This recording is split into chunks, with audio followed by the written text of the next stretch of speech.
স্বাধীনতা দিবসকে সামনে রেখে আগরতলা পৌর নিগমের 18 নং ওয়ার্ডের পক্ষ থেকে স্বাস্থ্য শিবিরের আয়োজন করা হয়। আগরতলার 18 নং ওয়ার্ডে আয়োজিত স্বাস্থ্য শিবিরে উপস্থিত ছিলেন কর্পোরেটর অভিষেক দত্ত সহ অন্যান্যরা।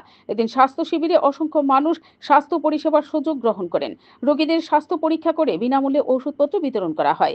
শিবিরে শিশু, বৃদ্ধ সকল অংশের মানুষজনকে স্বাস্থ্য পরিষেবার সুযোগ গ্রহণ করতে দেখা গেছে।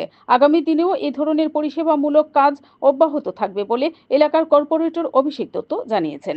Bureau report, BTV Tripura news. স্বাধীনতা দিবস উপলক্ষে আমাদের একটা শুধু ম্যানকাইন্ডের সার্ভিসের জন্য অ্যাকচুয়ালি, এবং আমাদের সেবাই সংগঠন আছে, তো এরই অঙ্গ হিসাবে আমরা 18 নম্বর ওয়ার্ডের থেকে আমরা সিএমওর কাছে চাই যে ডক্টরদের এবং হেলথ ডিপার্টমেন্ট থেকে আমাদেরকে সিনিয়র ডক্টর দেওয়া হয়, প্রদান করা হয়। তো এরই অঙ্গ হিসাবে আমরা আজকে এখানে হেলথ ক্যাম্প করছি। এখানের মধ্যে ব্লাড টেস্ট বিনামূল্যে হবে এবং লিপিড প্রোফাইল এবং বিভিন্ন টেস্ট ফ্রি হবে, এবং এক্সরে, চেস্ট এক্সরে, কারণ এদিক দিয়ে টিবির সংখ্যা খুব বাড়ছে, তো এর জন্য চেস্ট এক্সরেও ফ্রি করা হবে। তো এই পরিষেবাগুলো এখানে দেওয়া হচ্ছে।